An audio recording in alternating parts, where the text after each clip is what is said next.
Yes, ഈ ഒരു ക്ലാസ്സിൽ നമ്മൾ ഡിസ്കസ് ചെയ്യാൻ പോകുന്നത് ടൈപ്സ് ഓഫ് ഫൈനാൻഷ്യൽ മാർക്കറ്റ്സിനെ കുറിച്ചാണ്. ഓക്കെ, ആദ്യം നമുക്ക് ക്യാപിറ്റൽ മാർക്കറ്റ് എന്താണെന്ന് നോക്കാം.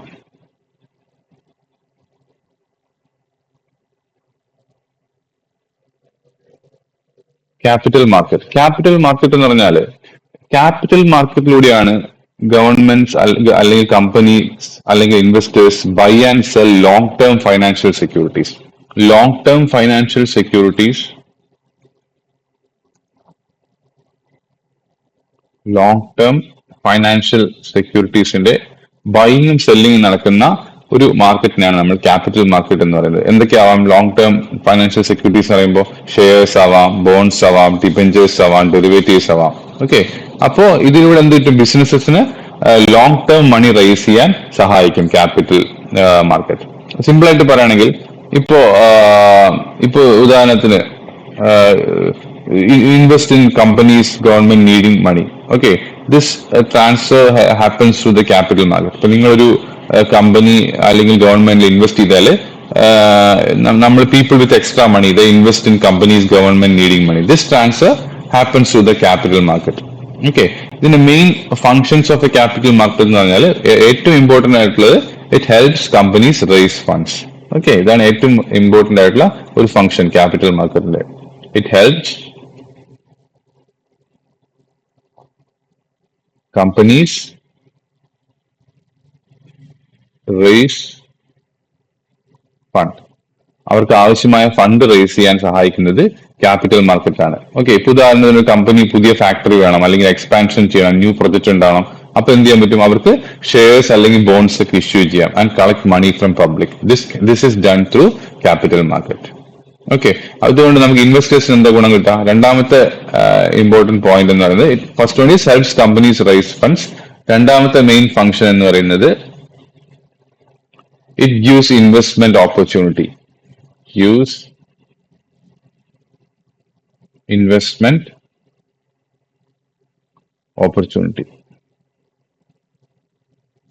അതായത് ഇപ്പൊ നിങ്ങളിൽ കുറച്ച് പൈസ ഉണ്ട്, നിങ്ങൾ എവിടെയെങ്കിലും ഇൻവെസ്റ്റ് ചെയ്യാൻ തയ്യാറാൻ നിൽക്കുകയാണെങ്കിൽ നിങ്ങൾക്ക് ഈ പെർട്ടിക്കുലർ കമ്പനിയുടെ ഷെയർസ് വാങ്ങാം, ഡിവിഡൻസ് വാങ്ങാം. അപ്പൊ നിങ്ങൾക്ക് എന്ത് കിട്ടും? ഡിവിഡൻസ് വാങ്ങില്ല, കമ്പനിയുടെ ഷെയർസ് വാങ്ങാം. അപ്പൊ കമ്പനിയുടെ ഷെയർസ് വാങ്ങുമ്പോൾ നിങ്ങൾക്ക് എന്ത് കിട്ടും? യു ഗെറ്റ് ഡിവിഡൻസ് ഏൺ ചെയ്യും. അതേപോലെ തന്നെ ക്യാപിറ്റൽ അക്വിസിഷൻ ചെയ്യും. ഇപ്പൊ ഷെയറിന്റെ ഇപ്പൊ 100 രൂപയ്ക്ക് വാങ്ങിയ ഷെയറിന് അവര് ആ കമ്പനി നല്ലോണം പെർഫോം ചെയ്തിട്ട് ആ ഡിമാൻഡ് ഒക്കെ കൂടി 140 രൂപയെങ്കിൽ ക്യാപിറ്റൽ 100 140 ക്യാപിറ്റൽ അക്വിസിഷൻ വരുന്നില്ലേ? ആ രീതിയിലൊക്കെ നിങ്ങൾക്ക് ഗുണകരമായിരിക്കും ഇൻവെസ്റ്റേഴ്സിന്. ലോങ് ടേം ഇതിന് ഒരു വെൽത്ത് ക്രിയേഷന് വേണ്ടിയിട്ടുള്ള ഒരു ഏറ്റവും നല്ല ഒരു വഴിയാണ് long term investment. So capital market also helps in wealth creation. ഇപ്പോ example, if someone invested ₹1 lakh in a good share 15 years ago, 15 കൊല്ലം മുമ്പ് റിലയൻസ് തന്നെ എടുത്താൽ മതി. നിങ്ങൾ എടുത്തു കഴിഞ്ഞാല് ഇപ്പൊ അത് 10 ലക്ഷം രൂപ ഉണ്ടാവും. സോ അത് വെൽത്ത് ക്രിയേഷൻ ഹെൽപ്പ് ചെയ്യുന്നുണ്ട്. ക്ലിയർ? ഈ ക്യാപിറ്റൽ മാർക്കറ്റിന്റെ മെയിൻ പാർട്സ് എന്ന് പറഞ്ഞാൽ one is A stock market നിങ്ങൾക്ക് അറിയാം. It buying and selling shares നടക്കുകയാണ്. ഷെയർ എന്ന് പറഞ്ഞാൽ എന്താ നമ്മൾ ഓൾറെഡി ഡിസ്കസ് ചെയ്ത് കഴിഞ്ഞു. Then main stock exchanges in India എന്ന് പറയുന്നത് NSE ആൻഡ് BSE ആണ്. അത് നമ്മൾ ഓൾറെഡി ഡിസ്കസ് ചെയ്തിട്ടുണ്ട്. NSE ആൻഡ് BSE ആണ്. ഓക്കെ, കമ്പനീസ് എന്തിനാണ് ശരിക്കും ഷെയർസ് ഇഷ്യൂ ചെയ്യുന്നത്? Instead of taking loans from bank, companies collect money from public അല്ലെ? അതിനാണ് ഇക്വിറ്റി ഫൈനാൻസിങ് എന്ന് പറഞ്ഞത്. അപ്പൊ അവർക്ക് എന്താ അവരുടെ ഗുണം? ഇപ്പൊ suppose a company needs ₹100 crore, it can divide ownership into shares ആയിട്ട് ഡിവൈഡ് ചെയ്തിട്ട് കൊടുക്കാം. അപ്പോ പബ്ലിക്കിന് ഷെയർസ് സെല് ചെയ്യാം, എന്നിട്ട് ഫണ്ട് റൈസ് ചെയ്യാം. ഓക്കെ, സ്റ്റോക്ക് മാർക്കറ്റിന്റെ ഒരു ബെനിഫിറ്റ് എന്ന് പറയുന്നത് for companies actually the benefit is easy access to funds. പെട്ടെന്ന് പബ്ലിക്കിന് നിന്ന് പൈസ നമ്മുടെ കയ്യിലേക്ക് എത്തിക്കാം. പിന്നെ അതുപോലെ തന്നെ ഇപ്പൊ നമ്മൾ ലോണൊക്കെ എടുത്തു കഴിഞ്ഞാൽ അത് റീപേ ചെയ്യണമല്ലോ. ആ രീതിയിലുള്ള റീപേയ്മെന്റ് ഒന്നും ഇതിന് ആവശ്യമില്ല. ഇൻവെസ്റ്റേഴ്സിനെ സംബന്ധിച്ചോളം ഇൻവെസ്റ്റേഴ്സിന് വെൽത്ത് ക്രിയേഷന് വേണ്ടി ഹെൽപ്പ് ചെയ്യുന്നു. ഓൾസോ ഡിവിഡൻഡ് ഇൻകം കിട്ടും. അതേപോലെ തന്നെ ലിക്വിഡിറ്റി ഉണ്ട് നല്ലോണം. ഇപ്പൊ നിങ്ങളൊരു ഷെയർ വാങ്ങിയാൽ എളുപ്പം അത് പൈസ വിറ്റിട്ട് പെട്ടെന്ന് തന്നെ ക്യാഷ് ആക്കാനും പറ്റും. അതുകൊണ്ട് തന്നെ ഇതിൽ liquidity is also there for investors. ഇതിന് റിസ്ക് ഉണ്ട്. ഷെയർ പ്രൈസ് ഓൾവേസ്ലി ഫ്ലക്ച്വേറ്റ് ചെയ്യും. ഇപ്പൊ ഒരു കമ്പനി ഇപ്പൊ ഒരു പെർഫോം, ഇപ്പൊ നിങ്ങളൊരു 200 രൂപയ്ക്കാണ് ഒരു കമ്പനി ഷെയർ വാങ്ങി നിൽക്കുക, ഒരു ഷെയറിന് 200 രൂപ. ആ കമ്പനി മോശമായിട്ട് പെർഫോം ചെയ്താൽ ചിലപ്പോൾ ആ ഷെയറിന്റെ പ്രൈസ് 150 രൂപയ്ക്ക് 150 രൂപയാവും. സോ 50 രൂപ നിങ്ങളുടെ കുറയും. അപ്പൊ ആ രീതിയിലുള്ള ഫ്ലക്ച്വേഷൻസ് വരാം. അങ്ങനെയുള്ളൊരു റിസ്ക് കൂടി ഇതിലുണ്ട്. ഓക്കെ, ഇതാണ് ഷെയർ മാർക്കറ്റിനെ കുറിച്ച് പറയുമ്പോൾ. Bond market deals with borrowing and lending money through bonds. എന്താ ബോണ്ട് എന്ന് പറഞ്ഞാൽ? ബോണ്ട് എന്ന് പറഞ്ഞാല് ഒരു കമ്പനി അല്ലെങ്കിൽ ഒരു ഗവൺമെന്റ് കൊടുക്കുന്ന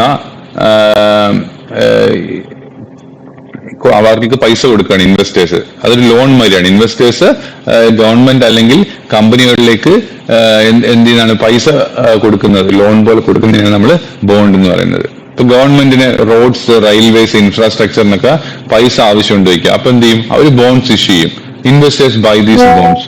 അപ്പൊ ഗവൺമെന്റ് എന്ത് പേ ചെയ്യും? Government in return will pay regular interest. പിന്നെ അതിന് മെച്യൂരിറ്റി പീരീഡ് ഉണ്ടാവും. 10 കൊല്ലം ബോണ്ട് ആണെങ്കിൽ ആ 10 കൊല്ലം കഴിഞ്ഞിട്ട് അതിന്റെ പ്രിൻസിപ്പിളും തിരിച്ചു കൊടുക്കും. Okay, there are two types of bonds. One is a government bond and a corporate bond. Government bond എന്ന് പറയുന്നത് it is issued by, as the name suggests, is issued by government. Government bonds ഉണ്ട്, corporate bonds ഉണ്ട്. Government bonds എന്ന് പറഞ്ഞാൽ it is issued by government. അപ്പൊ government issue ചെയ്യുന്നതുകൊണ്ട് ആ bonds കുറച്ചുകൂടി സേഫർ ആണ്. ട്രഷറി ബിൽസ്, അതേപോലെ ഗവൺമെന്റ് G-Secs എന്നൊക്കെ പറഞ്ഞില്ലേ, ഗവൺമെന്റ് സെക്യൂരിറ്റീസ് ആണ്. കോർപ്പറേറ്റ് ബോണ്ട് എന്ന് പറഞ്ഞാൽ it is issued by companies. ഇപ്പൊ ഒരു company borrows through banks instead of bank ലോൺസിന് പകരം ആൾക്കാർ ഇന്ന് ബോണ്ട് ഇഷ്യൂ ചെയ്തിട്ട് ലോൺ എടുക്കാൻ തീരുമാനിക്കുകയാണെങ്കിൽ there is corporate bond. Okay, there is some difference between shares and bonds that you should understand. ഇപ്പോ ഷെയർസും ബോണ്ട്സും തമ്മിലുള്ള ഡിഫറൻസ് കൃത്യമായിട്ട് നിങ്ങൾ ഇപ്പൊ തന്നെ മനസ്സിലാക്കി പോകണം. So shares and bonds. Shares എന്ന് പറഞ്ഞാൽ ഇപ്പൊ നമ്മളൊരു കമ്പനിയുടെ ഷെയർ പർച്ചേസ് ചെയ്താൽ we are getting the ownership also, part of the ownership also. Bond എന്ന് പറഞ്ഞാൽ നമ്മൾ കമ്പനിക്ക് ലോൺസ് കൊടുക്കുന്ന പോലെയാണ്, ഓണർഷിപ്പ് അതിലില്ല. അപ്പൊ നമുക്ക് ഷെയർസിൽ നമ്മൾ എങ്ങനെയാണ് ഷെയർസ് പർച്ചേസ് ചെയ്താൽ നമുക്ക് എങ്ങനെയാണ് ഏൺ ചെയ്യാൻ പറ്റുന്നത്? ഡിവിഡൻഡ് കിട്ടും. ഡിവിഡൻഡ് കിട്ടുമ്പോൾ നമ്മൾ ഏൺ ചെയ്യും. ഇവിടെ ഇൻട്രസ്റ്റ് ആണ് കിട്ടുക, ലോണിലെ പോലെ. അതിന് പലിശയാണ് കമ്പനികൾ നമുക്ക് തരിക. ഇവിടെ ഷെയർസ് ആണെങ്കിൽ നമുക്ക് അതിന്റെ ലാഭത്തിൽ ഡിവിഡൻഡ് ആണ്, അത് ഉറപ്പില്ല. ഡിവിഡൻഡ് ലാഭം ഉണ്ടായാലും മാത്രമേ കിട്ടുള്ളൂ, പക്ഷെ ഇൻട്രസ്റ്റ് എന്തായാലും കിട്ടും, നിർബന്ധമായിട്ട് കിട്ടും. അതുകൊണ്ട് തന്നെ ഷെയർസിന്റെ റിസ്ക് ഇസ് ഹയർ ആണ്. ഇവിടെ സേഫർ ആണ്, റിസ്ക് അത്ര ഇല്ല, കാരണം ഇൻട്രസ്റ്റ് എന്തായാലും കിട്ടിക്കൊണ്ട് പോകും. അതേപോലെ തന്നെ നമുക്കൊരു ഷെയർ പർച്ചേസ് ചെയ്താൽ നമുക്ക് അതിന്റെ നാളെ എത്ര രൂപയ്ക്ക് വിൽക്കാൻ പറ്റുമെന്ന് നമുക്ക് അറിയില്ല, അത് കുറയോ കൂടുമോ എന്നൊന്നും അറിയില്ല. So the return is uncertain. Return നമുക്ക് അതിൽ എത്ര കിട്ടുന്നുള്ളതിനെ പറ്റി നമുക്ക് യാതൊരു ധാരണ ഉണ്ടാവില്ല. പക്ഷെ ഇവിടെ നമുക്ക് എത്ര റിട്ടേൺ കിട്ടുന്നത് കൃത്യമായിട്ട് അറിയാം. കാരണം ഒരു ബോണ്ടിന് 10% ഇൻട്രസ്റ്റ് എന്ന് പറഞ്ഞാൽ പിന്നെ ഒരു 10 ഇയർ ആണ് മെച്യൂരിറ്റി എന്ന് പറഞ്ഞാൽ ആ 10 ഇയർ വരെ 10% കിട്ടുകയും ചെയ്യും. 10 കൊല്ലം കഴിഞ്ഞ് നമുക്ക് അതിന്റെ പ്രിൻസിപ്പൽ എമൗണ്ട് തിരിച്ചു കിട്ടുകയും ചെയ്യും, നമ്മൾ അടച്ച പൈസ തിരിച്ചു കിട്ടുകയും ചെയ്യും. So the return is fixed. Okay, അപ്പൊ ഇനി അടുത്ത ടൈപ്പ് ഓഫ് മാർക്കറ്റ് നമ്മൾ ക്യാപിറ്റൽ മാർക്കറ്റ് പഠിക്കുമ്പോഴാണ് നമ്മൾ അതിന്റെ കീഴിലാണ് നമ്മൾ എല്ലാം പഠിച്ചുകൊണ്ടിരുന്നത് അല്ലെ. ഇതൊക്കെ this all comes part of capital market. അതുകൊണ്ടാണ് നമ്മൾ ഇതൊക്കെ ഡിസ്ക്രൈബ് ചെയ്തത്. ഇനി രണ്ടാമത്തെ type of market is commodity market.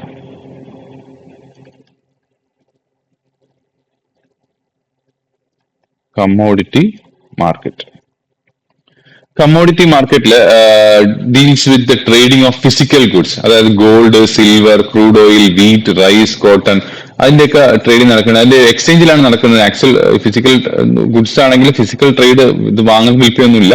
ഒരു നമ്മുടെ MCX-ലാണ് നടക്കുന്നത്, multi commodity exchange. It is the main commodity exchange in India, MCX. Okay, അതിൽ മെയിൻലി ഗോൾഡ്, സിൽവർ, ഓയിൽ, മെറ്റലിന്റെ ഒക്കെ ഡിജിറ്റൽ ട്രേഡിംഗ് ആണ് അവിടെ നടക്കുന്നത്. And another one is NCDEX. MCX ആണ് ഏറ്റവും മെയിൻ ആയിട്ടുള്ള commodity exchange. Another one is NCDEX.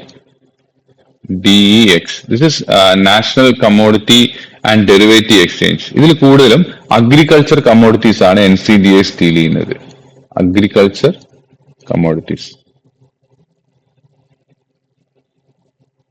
Agricultural commodities ആണ് NCDEX-ൽ കൂടുതലും ഡീൽ ചെയ്യുന്നത്. എന്തുകൊണ്ടാണ് ഈ കമ്മോഡിറ്റി മാർക്കറ്റ് ഇമ്പോർട്ടന്റ് ആവുന്നത്? It helps in risk management വലിയ രീതിയിൽ. ഇപ്പൊ ഒരു ഫാർമർ, ഫാർമർ നെയ്മഡ് രാമു, അയാളുടെ ഹാർവെസ്റ്റ് ഒരു 2 months കഴിഞ്ഞിട്ടേ ഉള്ളൂ എന്ന് വെക്കുക. 2 months കഴിഞ്ഞിട്ട് അയാൾ വീറ്റാണ് കൾട്ടിവേറ്റ് ചെയ്യുന്നത്. അതിന്റെ ഹാർവെസ്റ്റ് 2 months കഴിഞ്ഞിട്ടേ ഉള്ളൂ വെക്കുക. പക്ഷെ രാമുവിനൊരു പേടി, ഇതിന്റെ വില ഇടിയുമോ വീറ്റിന്റെ 2 മാസം കഴിയുമ്പോൾ. അപ്പൊ എന്ത് ചെയ്യാൻ പറ്റും? രാമുവിന് ഇന്ന് തന്നെ ഈ കമ്മോഡിറ്റി എക്സ്ചേഞ്ച് വഴി ഫ്യൂച്ചർ കോൺട്രാക്ട് ഇന്ന് തന്നെ ഏർപ്പെടാൻ പറ്റും. 2 മാസം കഴിഞ്ഞിട്ടുള്ള വിൽപ്പനയ്ക്ക് ഇന്നത്തെ പ്രൈസിൽ തന്നെ വിൽക്കുന്ന രീതിയിൽ ഫ്യൂച്ചർ കോൺട്രാക്റ്റിൽ ഏർപ്പെടാൻ പറ്റും. So even if the wheat market price falls after 2 months, he is safe because ഇയാൾ ഈ നേരത്തെ തന്നെ ഒരു പ്രൈസ് ലോക്ക് ചെയ്ത് വെച്ചിട്ടുണ്ട്. So he gets a predetermined price. This protects farmers. Okay, ഇതാണ് ഇതിന്റെ ഏറ്റവും വലിയ ഒരു ഉദാഹരണം എന്ന് പറയുന്നത്. ഓക്കെ, ഇനി കമ്മോഡിറ്റീസ് എന്ന് പറയുന്നത്, കമ്മോഡിറ്റീസ് നമുക്ക് 2 തരത്തില് തിരിക്കാൻ പറ്റും. One is A soft commodity.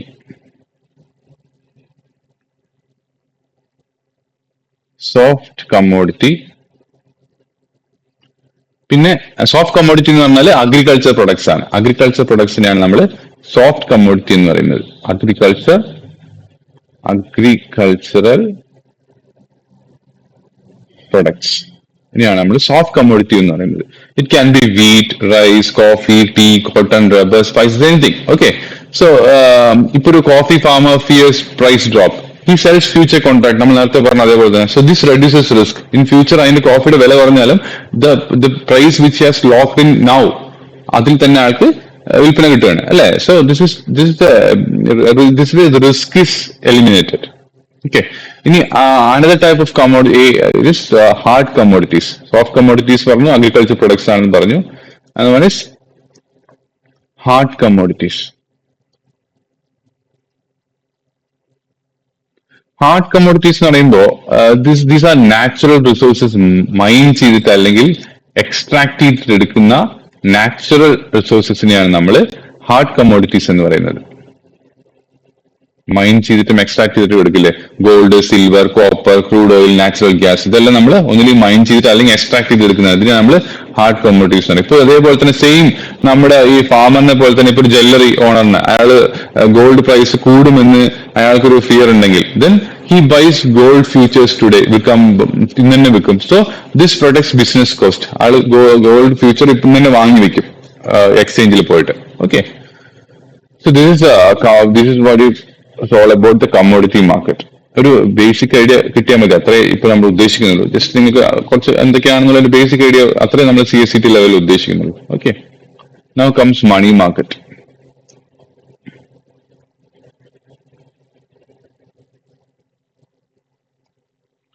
Money market is നമ്മൾ നേരത്തെ പറഞ്ഞ പോലെ തന്നെ short term borrowing and lending. അതായത് ലെസ് ദാൻ 1 year, 1 yearന്റെ ഉള്ളിൽ നടക്കുന്ന റീപേയ്മെന്റ് ചെയ്യേണ്ട ലോണുകളെയാണ് നമ്മളൊരു ഇപ്പോൾ ഒരാൾക്ക് ഒരു ലെൻഡ് ചെയ്യാണ്, വായ്പ കൊടുക്കുകയാണ്. പക്ഷെ അതിന്റെ പീരീഡ് 1 yearനുള്ളിൽ തിരിച്ചടക്കേണ്ടതാണെങ്കിൽ that comes under short term borrowing. Okay, usually less than 1 yearനുള്ളിലാണ്. അതിനാണ് നമ്മൾ മണി മാർക്കറ്റ് എന്ന് പറയുന്നത്. ഇതിന്റെ പർപ്പസ് എന്ന് പറഞ്ഞാൽ ടെമ്പററി ആയിട്ടുള്ള ക്യാഷ് നീഡ്സ് ഇതിന് വേണ്ടിയിട്ടാണ് ഉദ്ദേശിക്കുന്നത്. ഇപ്പൊ ഒരു കമ്പനിക്ക് സാലറി കൊടുക്കാൻ പൈസ വേണം, അല്ലെങ്കിൽ റോ മെറ്റീരിയൽസ് പർച്ചേസ് ചെയ്യാൻ പൈസ വേണം, ഡെയിലി എക്സ്പെൻസിന് പൈസ വേണം. അപ്പോഴൊക്കെയാണ് നമ്മൾ മണി മാർക്കറ്റ് ഉപയോഗിക്കുന്നത്. പക്ഷെ capital market is four business expansion, അല്ലെങ്കിൽ ലോങ് ടേം ഫണ്ട്സിനാണെങ്കിലും ഈ പറയുന്ന മണി മാർക്കറ്റ് പെട്ടെന്ന് വേണ്ട ആവശ്യങ്ങൾക്ക് വേണ്ടിയിട്ടാണ് നമ്മൾ മണി മാർക്കറ്റ് ഉപയോഗിക്കുന്നത്. ഇപ്പൊ നമ്മുടെ എംപ്ലോയീസിന് സാലറി കൊടുക്കാൻ, റോ മെറ്റീരിയൽസ് എന്തെങ്കിലും പർച്ചേസ് ചെയ്യാൻ, അതൊക്കെ പക്ഷെ 1 yearനുള്ളിൽ റീപേ ചെയ്യേണ്ടി വരും. ഓക്കെ, ഇതിനുള്ള ട്രഷറി ബിൽസ് ആണ്. ട്രഷറി ബിൽസ്, കമേഴ്ഷ്യൽ പേപ്പറൊക്കെയാണ് ഇതിന്റെ മെയിൻ ഇൻസ്ട്രുമെന്റ്. ട്രഷറി ബിൽസ് എന്ന് പറഞ്ഞാൽ it is issued by Reserve Bank of India on behalf of government.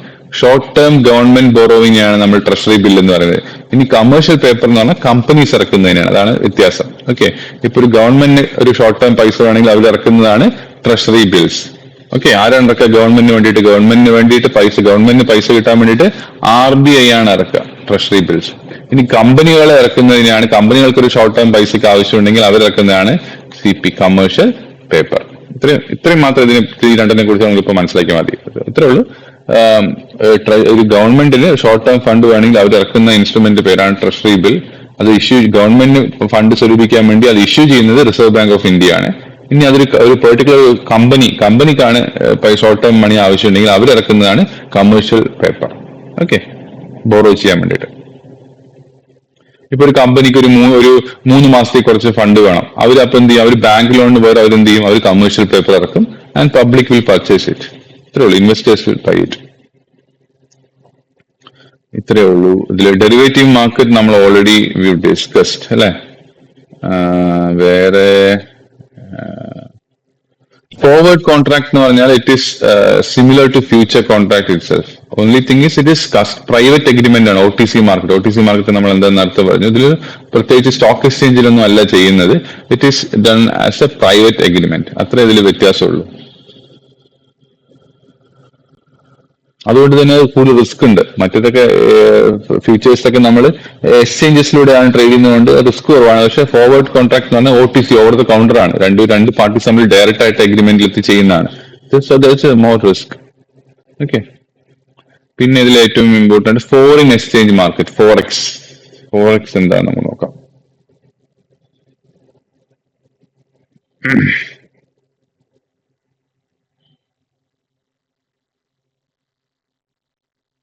Foreign exchange market,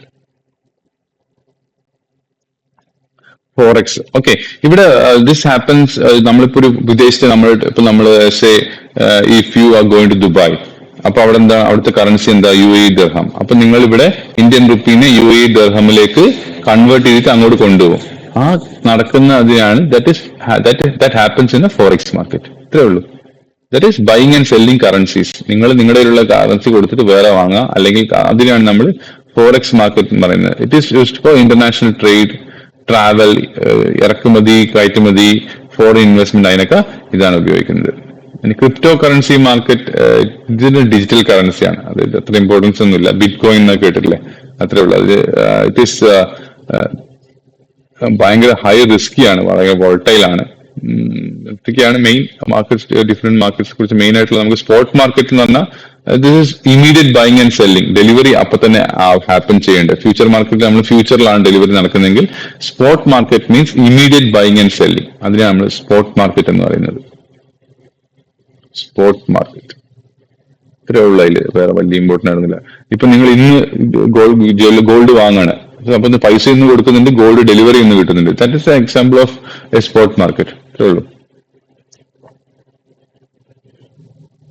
Inter bank lending market അത് പറഞ്ഞാല് this market is between banks. Inter bank lending market. Inter bank